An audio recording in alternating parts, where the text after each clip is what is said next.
الله وبركاته. الحمد لله رب العالمين، والصلاة والسلام على رسول الأمين نبينا محمد وعلى آله وصحبه أجمعين. أما بعد، أعوذ بالله من الشيطان الرجيم. بسم الله الرحمن الرحيم. يا أيها الذين آمنوا كتب عليكم الصيام كما كتب على الذين من قبلكم لعلكم تتقون. رب اشرح لي صدري ويسر لي امري واحلل عقدة من لساني يفقهوا قولي. ആദരണീയരായ സത്യവിശ്വാസികളെ, ബഹുമാനരായ സഹോദരന്മാരെ, സഹോദരികളെ, സർവ്വലോകനിയന്താവായ അല്ലാഹു സുബ്ഹാനഹു വ തആലയുടെ അപാരമായ അനുഗ്രഹത്താൽ സത്യവിശ്വാസികളുടെ ജീവിതത്തിന്റെ പുണ്യകർമ്മങ്ങളുടെ വസന്തകാലം എന്നറിയപ്പെടുന്ന പരിശുദ്ധ റമദാൻ ഇന്നത്തെ മഗ്‌രിബ് നമസ്കാരത്തോടു കൂടി നമ്മിൽ സമാഗതമായിരിക്കുകയാണ്. ഇനി ഇവിടെ നിന്ന് അങ്ങോട്ട് ഈ ശവ്വാലിന്റെ അമ്പിളിക്കല കണ്ട് പെരുന്നാൾ ആഘോഷിച്ച് പിരിയുന്നത് വരെ വിശ്വാസികളായ നമ്മെ സംബന്ധിച്ചിടത്തോളം വളരെയധികം മൂല്യവത്തായ സമയങ്ങളാണ്. അത് നല്ല രീതിയിൽ ഉപയോഗപ്പെടുത്താൻ അല്ലാഹു സുബ്ഹാനഹു വ തആല നമുക്കൊക്കെയും തൗഫീഖ് നൽകി അനുഗ്രഹിക്കുമാറാകട്ടെ. اللهم بارك لنا في أوقاتنا، اللهم بارك لنا في عمرنا، اللهم بارك لنا في أعمالنا يا أرحم الراحمين.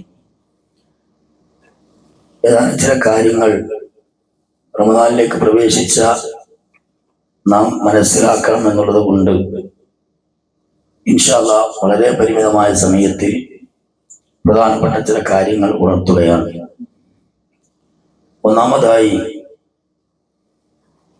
നോമ്പിന്റെ താല്പര്യങ്ങൾ എന്തൊക്കെയാണ്? ഒന്ന്, വിശുദ്ധ ഖുർആൻ അവതരണമായത് പരിശുദ്ധ റമദാനിലാണ്. അതുകൊണ്ട് തന്നെ ഖുർആനുമായി ഏറ്റവും കൂടുതൽ ഈ മാസത്തിലാണ് നമ്മൾ ബന്ധം സ്ഥാപിക്കേണ്ടത്. രണ്ടാമതായി, 1000 മാസങ്ങളുടെ പുണ്യമുള്ള നമ്മുടെ ആയുസ്സിനെ പോലും തോൽപ്പിച്ചു കഴിഞ്ഞ രൂപത്തിലുള്ള പ്രതിഫലം അല്ലാഹു നൽകുന്ന ലൈലത്തുൽ ഖദ്ർ എന്ന രാവ് ഈ റമദാനിന്റെ അവസാനത്തെ 10 ഒരൊറ്റയായ ദിവസത്തിലാണ്. ആ സൗഭാഗ്യം കരസ്ഥമാക്കണം. അതാണ് റമദാനിന്റെ മറ്റൊരു താല്പര്യം. മൂന്നാമത്തെ കാര്യം എന്ന് പറഞ്ഞാൽ പാപമോചനം, മഅഫറത്ത് പൂർണ്ണമായും അല്ലാഹു നൽകുന്ന മാസമാണ്. മഅഫറത്ത് പൂർണ്ണമായി ലഭിച്ചാൽ നരകം നമുക്ക് നമ്മുടെ മേൽ നിഷിദ്ധമാക്കപ്പെടും, സ്വർഗം നമുക്ക് ഇൻഷാ അല്ലാഹ് നിർബന്ധമാക്കപ്പെടും. നബി സല്ലല്ലാഹു അലൈഹി വസല്ലം പറഞ്ഞു, മൻ സ്വമ റമദാനൻ ഈമാനൻ വഹ്തിസാബ ഗുഫിറ ലഹു മാ തഖദ്ദമ മിൻ ദംബി. ഇമാം ബുഖാരി ഉദ്ധരിക്കുന്ന ഹദീസാണ്. ആര് പരിശുദ്ധമായ റമദാനിൽ ഈമാനോടുകൂടി വഹ്തിസാബോടുകൂടി അല്ലാഹുവിന്റെ പ്രതിഫലം മാത്രം ആഗ്രഹിച്ചുകൊണ്ട് നോമ്പനുഷ്ഠിക്കാൻ തയ്യാറാകുന്നുവോ അവരുടെ കഴിഞ്ഞുപോയ പാപങ്ങളെല്ലാം അല്ലാഹു പുറത്തു തരുന്നതാണ്. അബീ സഈദ് അൽ-ഖുദരി റളിയല്ലാഹു അൻഹു ഖാല, അബീ സഈദ് അൽ-ഖുദരി റളിയല്ലാഹു അൻഹു കൊണ്ട് ചോദിക്കുകയാണ്, മാമിൻ അബ്ദിൻ, അദ്ദേഹം ചോദിക്കുകയാണ്, അല്ല അദ്ദേഹം ഉദ്ധരിക്കുകയാണ്, മാമിൻ അബ്ദിൻ യസൂമു യൗമൻ ഫീ സബീലില്ലാഹ് ഇല്ലാ ബഅദല്ലാഹു ബിദാലിക അൽ-യൗം വജഹു അൻ-നാരി 70 ഖലീഫ. മുസ്ലിം ഉദ്ധരിച്ച ഹദീസാണ്. അല്ലാഹുവിന്റെ മാർഗത്തിൽ ആത്മാർത്ഥമായി ഒരടിമ നോമ്പനുഷ്ഠിച്ചാൽ അവന്റെ മുഖം അല്ലാഹു തആല 70,000 വർഷം ഒറ്റ നോമ്പ് കൊണ്ട് നരകത്തിൽ നിന്ന് അകറ്റുന്നതാണ്. അതുകൊണ്ട് തന്നെ നോമ്പ് ഈ റമദാനിലെ നോമ്പ് അല്ലാത്ത സുന്നത്ത് നോമ്പുകളെല്ലാം നരകത്തിൽ നിന്നുള്ള ഒരു പരിചയമാണ്. പരിചയം എന്ന് പറഞ്ഞാൽ എന്താ? ശത്രു വെട്ടുമ്പോ അത് തടുക്കാൻ വേണ്ടിയിട്ടുള്ള സാധനമാണ്. അപ്പൊ ആ പരിച പോലെയാണ് അസിയാമു ജന്നത്തുൻ, നോമ്പ് നിങ്ങൾക്കൊരു പരിചയമാണ്. അഹ്മദ് ഉദ്ധരിച്ച ഹദീസാണ്. നരകത്തിലുള്ള ഒരു പരിചയമാണ് നിങ്ങൾക്ക് നോമ്പ്. മാത്രമല്ല, ഇന്ന ഫിൽ ജന്നത്തി ബാബുൻ, സ്വർഗത്തിൽ ഒരു വാതിലുണ്ട്. യുഖാലു ലഹു റയ്യാൻ, അതിന്റെ പേര് റയ്യാൻ കവാടം എന്നാണ്. അപ്പൊ ആ റയ്യാൻ കവാടം എന്ന് പറഞ്ഞാൽ നോമ്പുകാർക്ക് വേണ്ടി മാത്രമല്ല തുറന്നു വെക്കുന്നതാണ്. യദ്ഖുലു സ്സായിമൂന യൗമൽ ഖിയാമ, അതിൽ നോമ്പുകാർ മാത്രമേ അതിലൂടെ പ്രവേശിക്കുകയുള്ളൂ. ലാ യദ്ഖുലു മിൻഹും അഹദൻ ഗൈറഹും, അവരല്ലാത്ത ആരും അതിൽ പോവുകയില്ല. യുഖാലു അയ്ന സ്സായിമൂൻ, നോമ്പുകാർ എവിടെ എന്ന വാതിൽ ചോദിക്കും. ആ വാതിലിനെ സംസാരിക്കാനുള്ള കഴിവുണ്ട്. അപ്പൊ മഹ്ശറിൽ ഹിസാബ് കഴിഞ്ഞ് സിറാത്ത് പാലം കടന്നാൽ നിൽക്കുന്ന വിശ്വാസികൾ പല ദർജകളുള്ള നിസ്കാരം കൃത്യമാക്കിയ ആളുകൾ ബാബു സ്വലാത്തിലൂടെ കടന്നു പോകും. സ്വതക്ക ദാനകർമ്മങ്ങൾ കൊടുത്തവർ ബാബു സക്കാത്ത് സ്വതക്കയിലൂടെ കടന്നു പോകും. അതുപോലെ തന്നെ അള്ളാഹുവിന്റെ മാർഗത്തിൽ പോരാടി ഷഹീദായവർ ബാബു ജിഹാദിലൂടെ കടന്നു പോകും. അങ്ങനെ പല വാതിലുണ്ട്. അപ്പൊ ആ കൂട്ടത്തിൽ ബാബു റയ്യാൻ കവാടം ചോദിക്കും, അയ്യ സ്വാഹിമോൻ, എനിക്ക് വേണ്ടി നോമ്പ് നോറ്റവരെവിടെ? എനിക്ക് വേണ്ടി എന്നാ അള്ളാഹ്ക്ക് വേണ്ടിയാണ്. പക്ഷെ അള്ളാഹ് ഏർപ്പാടാക്കിയ ഒരു സംവിധാനമാണ്. അപ്പൊ അത് ചോദിക്കും, അയ്യാണ് സ്വാഹിമോൻ ഫയഖൂമൂന, അപ്പോൾ നോമ്പ് നോറ്റവർ എഴുന്നേൽക്കും. ലാ യദ്ഖുലു മിൻഹും അഹദൻ ഗൈറഹും, അവർക്കല്ലാത്ത ആർക്കും അതിലൂടെ കടന്നു പോകാൻ പറ്റില്ല. അപ്പോൾ അവിടെ കൃത്യമായ ചെക്കിംഗ് ഉണ്ട്, കൃത്യമായ അവിടെ ടെസ്റ്റ് പരിശോധനയുണ്ട്. അല്ലാതെ വെറുതെ ഞാനുണ്ട് നിങ്ങളൊപ്പം തന്നെ ഉള്ളിൽ കയറി കഴിച്ചിടാൻ പറ്റൂല എന്നർത്ഥം. അള്ളാഹു ആ വാതിലൂടെ കടന്നു പോകാൻ നമുക്ക് തൗഫീഖ് നൽകുമാറാകട്ടെ. അതേപോലെ തന്നെ നബി സല്ലല്ലാഹു അലൈഹി വസല്ലം പറഞ്ഞു, അബൂബക്കർ സിദ്ദീഖ് റളിയല്ലാഹു അൻഹു ചോദിക്കുകയാണ്, ഖാല ഫഅൽ, പിന്നെ 8 വാതിലുകളെയും ഒരുമിച്ച് പിടിച്ചു വലിക്കുന്ന മലക്കൾ സ്വീകരിക്കുന്ന ആളുകൾ ആരാണ് നബിയെ? അവിടുന്ന് പറഞ്ഞു, റസൂലുള്ളാഹി സ്വല്ലല്ലാഹു അലൈഹി വസല്ലം പറഞ്ഞു, 8 വാതിലുകളെയും ഒരുമിച്ച് സ്വീകരിക്കുന്ന ആരെങ്കിലും ഉണ്ടാകുമോ നബിയെ? ഖാല നഅം, ഉണ്ട്. അർജു അൻ തകൂന മിൻഹു, അബൂബക്കർ താങ്കൾ അതിൽപ്പെട്ട ഒരാളാണ്. സ്വർഗത്തിലെ 8 വാതിലിലെ കവാടത്തിൽ കൊണ്ട് മലക്കൾ ഒരുമിച്ച് പിടിച്ചു വലിക്കുക, ഇങ്ങോട്ട് വരും. എത്ര വലിയ ശ്രേഷ്ഠത! ആ ശ്രേഷ്ഠതക്ക് അർഹനായ ഖലീഫ അബൂബക്കർ സിദ്ദീഖ് റളിയല്ലാഹു അൻഹു പോലെ നമ്മുടെ ഭാര്യമാർക്കും അതേപോലെ വിശ്വാസികളായ നമുക്കും സ്വർഗത്തിൽ 8 വാതിലൂടെ, ഇഷ്ടമുള്ള വാതിലൂടെ പോകാൻ അവസരമുണ്ട്. അത് ഒന്നാമത്തെ കാര്യം എന്ന് പറഞ്ഞാൽ, പിന്നെ റസൂലുള്ളാഹി പറഞ്ഞില്ല, സല്ലത്തിൽ മർഅത്തു ഖംസഹ വസ്വാമത്ത് ശഹറഹ, ഒരു പെണ്ണ് റമളാൻ മാസത്തിലെ പിന്നെ നോമ്പ് മുഴുവനായി നോൽക്കുകയും 5 നേരം കൃത്യമായി ഖളാഅ നമസ്കരിക്കുകയും വഹഫിളത ഫർജഹ, അവളുടെ ഗുഹ്യസ്ഥാനം അവൾ സംരക്ഷിക്കുകയും വതഅത്ത് സൗജഹ, ഭർത്താവിനെ അനുസരിക്കുകയും ചെയ്താൽ ഖീല, മഹ്ശറിൽ വെച്ചുകൊണ്ട് സ്വർഗത്തിന്റെ കവാടത്തിൽ വെച്ചുകൊണ്ട് അവരോട് പറയും, ഉദ്ഖുൽ ജന്നത്തി മിൻ അയ്യി അബ്വാബി ശൈഇ, സ്വർഗത്തിന്റെ 8 വാതിലൂടെ, ഇഷ്ടമുള്ള വാതിലൂടെ നീ പോയിക്കോ. ഈ 4 ഗുണം ആ സ്ത്രീക്കുണ്ടെങ്കിൽ അവർക്ക് സ്വർഗത്തിൽ പോകാൻ പറ്റും. അതേപോലെ വിശ്വാസികളായ നമുക്കും പിന്നെ വുളുവിന്റെ ശേഷമുള്ള പ്രാർത്ഥന അത് കൃത്യമായി നമ്മൾ നിർവഹിച്ചാൽ നമുക്കും അള്ളാഹു അത് കബൂലാക്കിയാൽ 8 വാതിലൂടെ കടന്നു പോകാൻ നമുക്കും സാധിക്കും എന്നുള്ളതാണ്. മാത്രമല്ല ഖുർആനും നോമ്പും അത് ഉപയോഗിച്ച ആളുകൾക്ക്, ഖുർആൻ ഓതിയ നോമ്പ് നോറ്റ ആ വിശ്വാസികൾക്ക് വേണ്ടി നാളെ മഹ്ശറിൽ ഇവർ 2 പേരും ശുപാർശ ചെയ്യും അള്ളാഹുവിനോട്.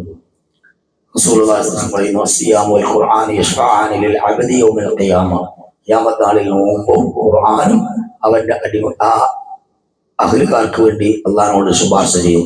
എന്താ പറയാ? അസിയാം, നോമ്പ് പറയും, അയ്യ റബ്ബി, എന്റെ റബ്ബേ, ഇന്നി മനഅതു നൗം വശഹവതി ബിന്നഹാരി, അദ്ദേഹം ഈ അടിമ മനഅതു നൗം, ഉറക്കൊഴിവാക്കി, വശഹവതി ബിന്നഹാരി, ദേഹച്ചകളെ താല്പര്യങ്ങളൊക്കെ മാറ്റിവെച്ചു. അല്ലേ, എന്തെല്ലാം താല്പര്യമുണ്ട് ആ താല്പര്യങ്ങളൊക്കെ മാറ്റിവെച്ചു. നമ്മളെ വീട്ടിൽ നല്ല ജ്യൂസ് ഉണ്ട്, പിന്നെ ബിരിയാണി ഉണ്ട്, നല്ല പത്തിരിണ്ട്, ചിക്കൻ കറി ഉണ്ട്, എണ്ണക്കടി ഉണ്ട്, എല്ലാ ഐറ്റംസും ഉണ്ട്. പക്ഷെ പാമ്പ് കൊടുക്കണേ മുമ്പ് നമ്മളെ മുമ്പിൽ കൊണ്ടത് വെച്ചാൽ നമുക്കൊരു താല്പര്യമില്ല. അതേപോലെ രാത്രി ആയി കഴിഞ്ഞാൽ നമ്മളെ ഭാര്യയുണ്ട്, നമുക്ക് അനുവദിച്ച കാര്യമാണ്. എന്നാൽ അതേ ഭാര്യ ലോറിനും അസറിനും ഉച്ചക്കും വൈകുന്നേരമൊക്കെ നമ്മളെ മുമ്പിലുണ്ട്. അനുകൂലമായ സാഹചര്യം നമുക്കുണ്ട്, കുട്ടികളില്ല, ആരുമില്ല. പക്ഷെ നമ്മളെ ശാരീരികമായ താല്പര്യം നമ്മൾ മാറ്റിവെക്കുക.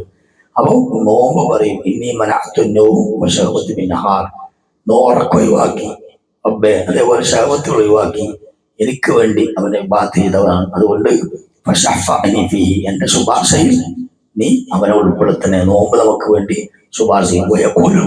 ഖുർആനും പറയുന്നുണ്ട്, മനഅതു നൗം ബിൽ ലൈലി, പിന്നെ അതേപോലെ തന്നെ എനിക്ക് രാത്രി ഉറക്കൊഴിച്ച് ഖുർആൻ ഓതിയതാണ്. ഇശാ കഴിഞ്ഞ് പെരിയും പോകാൻ, എന്നിട്ട് നമ്മൾ എന്ത് ചെയ്യണം? 1 മണിക്കൂർ കഴിയുന്ന ആളുകളതിനേക്കാൾ അപ്പുറം ഒക്കെ ദീർഘമായി ഖുർആൻ ഓതി നിസ്കരിക്കുന്നു.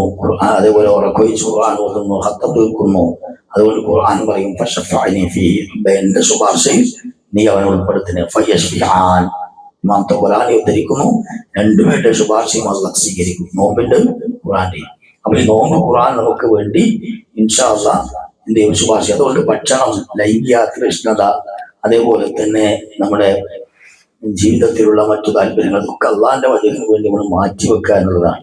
ആ രൂപത്തിൽ മാറ്റിവെച്ചാൽ നമുക്ക് സ്വർഗത്തിൽ അള്ളാഹുവിനെ കണ്ടുമുട്ടാൻ കഴിയും. അതേപോലെ തന്നെ നമ്മുടെ വായയിലൂടെ കസ്തൂരിയേക്കാൾ സുഗന്ധമുള്ള വാസനയായിരിക്കും അള്ളാഹുവിന്റെ അടുത്തേക്ക് പോകുക എന്നുള്ളതാണ്. നോമ്പുകാരൻ രണ്ട് സന്തോഷമുണ്ട്. ഒന്ന് നോമ്പ് തുറക്കുമ്പോൾ സന്തോഷമാണ്. രണ്ടാമത്തെ അള്ളാനെ കണ്ടുമുട്ടുന്ന സന്തോഷമാണ്. അപ്പൊ നോമ്പ് തുറക്കുമ്പോഴും അള്ളാനെ കണ്ടുമുട്ടുമ്പോഴുള്ള സന്തോഷം നോമ്പുകാരുള്ളതാണ്. മാത്രമല്ല വലിയ നോമ്പുകാരന്റെ വായിലൂടെ പുറത്തേക്ക് വരുന്ന നമുക്ക് ദുർഗന്ധമാണെന്ന് തോന്നുന്ന വാസന അള്ളാന്റെ അടുത്ത് റീഹുൽ മിസ്കാണ്, കസ്തൂരിയേക്കാൾ സുഗന്ധമുള്ള സ്മെല്ലാണ്. ഇമാം അഹ്മദ്, മുസ്ലിം, നിസായി, തിർമിദി ഉദ്ധരിച്ച ഹദീസാണ്. അപ്പൊ അതുകൊണ്ട് സൂക്ഷ്മതാ ബോധം അഥവാ ആഹാരപാനീയങ്ങൾ ഉപേക്ഷിക്കുക എന്നത് മാത്രം പോരാ, മറിച്ച് ശുദ്ധമായ വിചാരം, അസഭ്യമായ സംഭാഷണങ്ങൾ, സദ്മര്യാദ, സർവോപരി ധർമ്മനിഷ്ഠ, ഇതെല്ലാം ഈ മാസങ്ങളിൽ നമ്മൾ വേണം.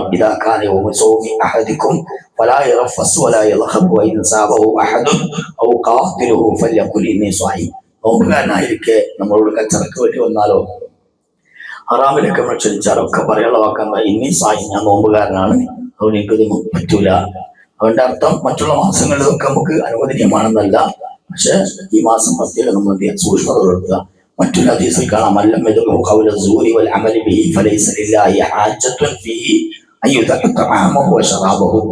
അഥവാ ആര് നോമ്പിന്റെ കൂടെ അനാവശ്യ പ്രവർത്തനങ്ങളും അസഭ്യ സംസാരങ്ങളും കൈപിടിക്കുന്നില്ലയോ അവൻ തന്റെ ഭക്ഷണപാനീയങ്ങൾ ഉപേക്ഷിക്കുന്നതിൽ അള്ളാഹ്ക്ക് പ്രത്യേകിച്ച് താല്പര്യമില്ല. അപ്പൊ നമ്മൾ ഭക്ഷണപാനീയം ഒഴിവാക്കി വികാര വിചാരങ്ങളൊക്കെ മാറ്റി വെച്ചിട്ട് നമ്മൾ മൊബൈൽ നോക്കുക, മ്യൂസിക് കേൾക്കുക, തോന്നിയാസം പറയാ, വിപത്ത് പറയാ, അങ്ങാടിയിൽ പോയിരിക്കുക, സമയം ചെലവാക്കുക, പാടത്ത് പോയിരിക്കുക, അങ്ങനെയൊക്കെ ചെയ്യുകയാണെങ്കിൽ അതുകൊണ്ടൊരു കാര്യമില്ല എന്നാണ്. അതേപോലെ തന്നെ ദൈവത്തിന് നിയമത്തിൽ അത് നോമ്പിനെ തകർക്കുന്ന കാര്യമാണെന്ന് റസൂലുള്ളാഹി അസ്സൗമു ജുന്നത്തുൽ, നോമ്പ് പരിചയാണ്, അത് തകരാതിരുന്നാൽ. സ്വഹാബത്ത് ചോദിച്ചു, പിന്നെ എന്താ നബിയെ നോമ്പ് തകരാതിരിക്കുക എന്ന് പറഞ്ഞാൽ? കാല അൽ കദിബു നോണ പറയലും ദൈവത്വമാണ്, രണ്ടും തകർത്തിക്കളയും. അതുകൊണ്ടാണ് റസൂലുള്ളാഹി പറഞ്ഞത്, കമ്മിൻ സ്വാഹിമിൻ ലൈസ ലഹു മിൻ സിയാമിഹി ഇല്ല ളമഉ വകമ്മിൻ ഖായിമിൻ ലൈസ ലഹു മിൻ സിയാമിഹി ഇല്ല സഹർ. എത്ര നോമ്പുകാരാണ് അവരുടെ നോമ്പുകൾ കൊണ്ട് ദാഹം അവർക്ക് സഹിക്കേണ്ടി വന്നു, വിശപ്പ് സഹിക്കേണ്ടി വന്നു. നോമ്പുകൊണ്ട് രണ്ടും സഹിക്കണമല്ലോ, ദാഹം വിഷമം സഹിച്ചു, എന്നിട്ട് അവർക്ക് പരലോകത്ത് കൊണ്ട് ഉപകാരം കിട്ടാതെ എത്രയോ ആളുകൾ. അതുകൊണ്ട് നമ്മൾ ഇനിയുള്ള ഈ സമയങ്ങൾ വളരെ നല്ല രൂപത്തിൽ എന്ത് ചെയ്യാം, അള്ളാനെ കണ്ടുമുട്ടി സ്വർഗത്തിലെത്തണമെന്ന ആഗ്രഹത്തോടുകൂടി